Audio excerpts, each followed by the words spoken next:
विधायक गुलाम मोहम्मद को कोर्ट में बैठाया। सिवाल खास से रालोद विधायक गुलाम मोहम्मद को एमपी एमएलए कोर्ट में बैठा लिया, जिसे लेकर तमाम चर्चाएं होती रहीं। हालांकि बाद में कोर्ट ने उन्हें जमानत पर छोड़ दिया। हज के लिए मेरठ से रवाना हुआ पहला जत्था। हज के लिए आज पहला जत्था मदीने के लिए रवाना हो गया। इस जत्थे में मेरठ के 5 हज यात्री शामिल हैं। इस बार मेरठ जिले से हज के लिए 841 यात्री जा रहे हैं।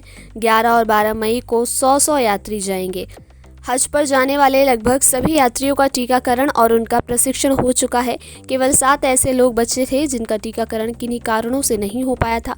इन यात्रियों को एयरपोर्ट पर ही टीका लगाया जाएगा। रायबरेली में गुरुवार को प्रियंका गांधी वाड्रा ने भाजपा पर जमकर साधा निशाना।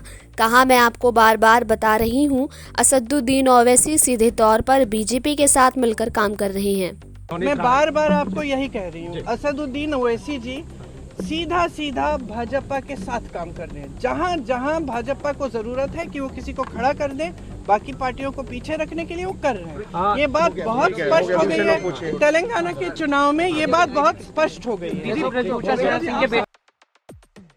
महाराणा प्रताप जयंती के जुलूस में हुई जमकर अराजकता। युवाओं ने बाइकों पर किया स्टंट, सड़कों पर खुलेआम लहराए गए धारदार हथियार। मेरठ में महाराणा प्रताप जयंती के अवसर पर शहर में निकाले गए जुलूसों में खुलकर अराजकता हुई। युवाओं ने जहां बाइकों पर जमकर स्टंट किए तो हाथों में लिए धारदार हथियार भी लहराए। मोंटी और मनोज ने पहले ही जता दी थी अपनी हत्या की आशंका। दोनों ने एक वीडियो में 2 युवकों पर उनकी हत्या की आशंका जताते हुए लगाया था आरोप। दोनों आरोपी फरार। मेरठ में खरखौदा थाना क्षेत्र के पांची के जंगल में झांकियों में काम करने वाले 2 युवकों की हत्या के मामले में पुलिस को मृतकों के मोबाइल से अहम सुराग हाथ लगा है। मोबाइल में मृतकों द्वारा बनाई गई एक वीडियो में उन्होंने 4 दिन पहले ही अपनी हत्या की आशंका जता दी थी। पुलिस अब इसी दिशा में काम कर रही है। वहीं जिन युवकों पर हत्या का शक जताया गया था वो अभी घर से फरार हैं। सपा विधायक रफीक अंसारी को इलाहाबाद हाई कोर्ट से राहत नहीं। सपा विधायक रफीक अंसारी को इलाहाबाद हाई कोर्ट से राहत नहीं मिल सकी है। हाई कोर्ट ने उनकी याचिका को खारिज करते हुए तल्ख टिप्पणी भी की है। 100 से अधिक गैर जमानती वारंट जारी किए गए। मेरठ से समाजवादी पार्टी के विधायक रफीक अंसारी की मुश्किलें बढ़ती जा रही हैं। नेता नवनीत रवि राणा के बयान पर हैदराबाद लोकसभा क्षेत्र से भाजपा उम्मीदवार माधवी लता ने कहा, भैया मैं आपको एक ही बात कहना चाहती हूँ, हम लोग रजाकार के नहीं हैं, हम एमआईएम के वारिस नहीं हैं, हम किसी को डराते नहीं है, धमकाते नहीं है, हम चुटकी मारकर 15 मिनट के पुलिस हटाने के बात नहीं कहते हैं। हम बस यही कहते हैं, हम औरत हैं, हम स्त्री का रूप धारण किए हैं। कोई भी हो हमारे स्त्री एक मात्र स्वरूप होती है। हम यही कहना चाह रहे हैं कि भैया 15 मिनट क्यों, एक 15 सेकंड ले लो, अपना वोट डालो।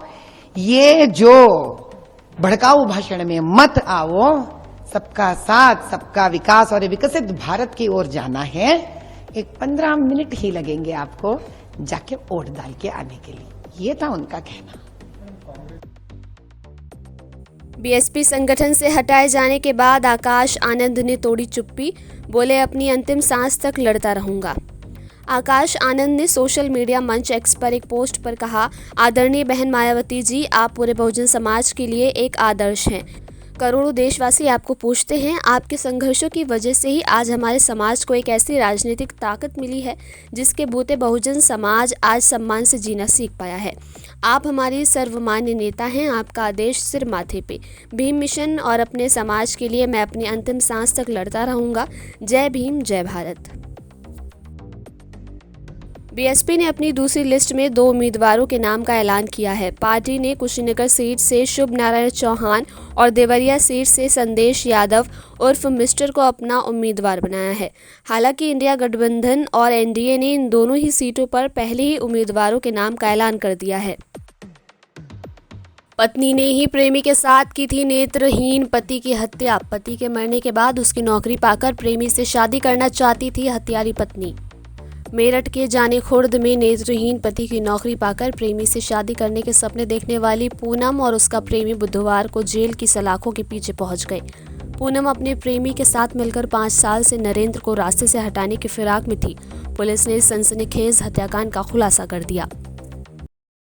खबरों को विस्तार से पढ़ने के लिए www.shardaexpress.com वेबसाइट को विजिट कीजिए।